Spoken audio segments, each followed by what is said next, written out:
My name is Jessie Koltz. I am another accident up here. I guess that's what happens when you're up on stage.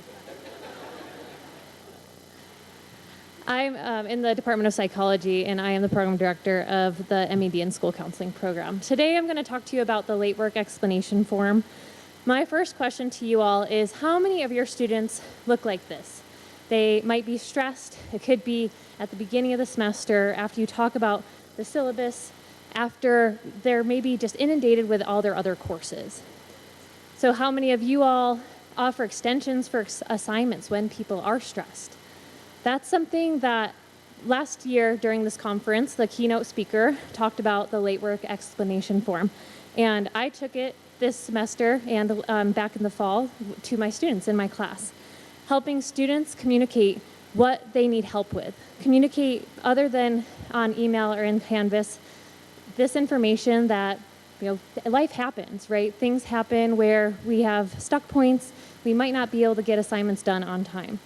So this form serves as that communication point for students to talk to you as an instructor outside of class time, that opportunity to explain what they need help with, to submit their assignment late for hopefully your support. This form helps to highlight the students' commitment to completing the assignments despite these challenges outside of their academic life. It could also help illustrate that urgency to really support those deadlines in your class and making sure that students are submitting the forms before, or their assignments before the end of the semester, so you can grade them, of course. So you can incorporate this in your weekly announcements, in your course modules, in your weekly office hours. It can provide proactive support for students and help them have those regular check-ins with you to have that communication channel to support where they're at in their life. This helps maintain transparency and accountability to help students communicate and follow up on their requirements, and also allows them to help support that voice of their own, maybe in even communicating with you without filling up their inbox.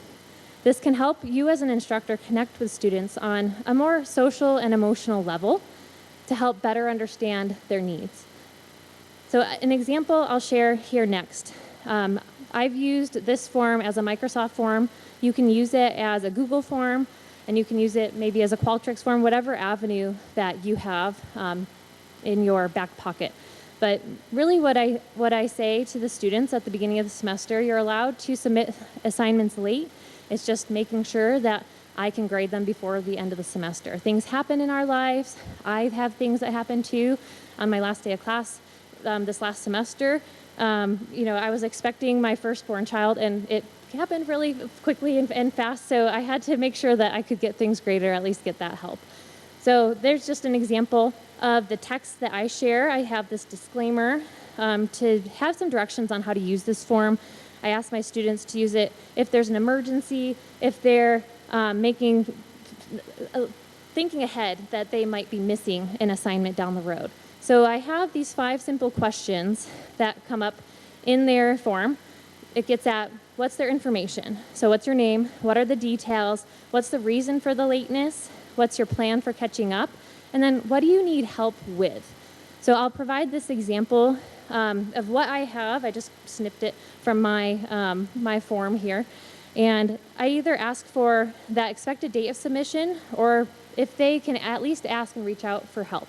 So I share with them that my office hours are open. I'd love to talk to you, or if you don't want to come to office hours, please make an appointment with me individually. So the benefits for students here. There's clarity. This form can help support those expectations regarding those late submissions. It helps them take on that responsibility and encourages students to take that responsibility and act on it. It helps support that consistency of getting in assignments.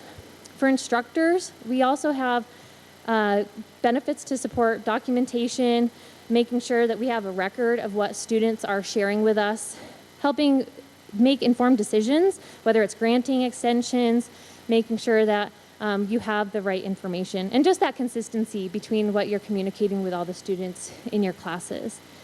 My next slide here, it's an example of maybe what a weekly announcement or an announcement could say, just identifying that life is unpredictable. I understand sometimes circumstances come up, and here's a late work explanation form for you all to, in case something comes up. I didn't have a lot of students actually utilize it. There were a few over the last 2 semesters, but it was a really great tool and people really appreciated it.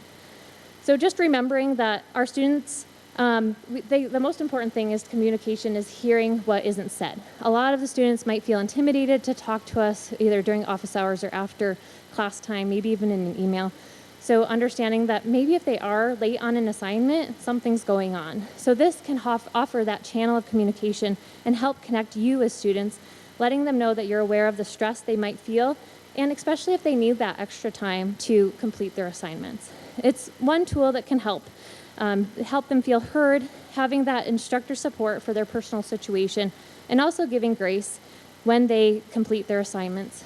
Within reason, of course. We don't want them turning in assignments when we're trying to grade for the semester.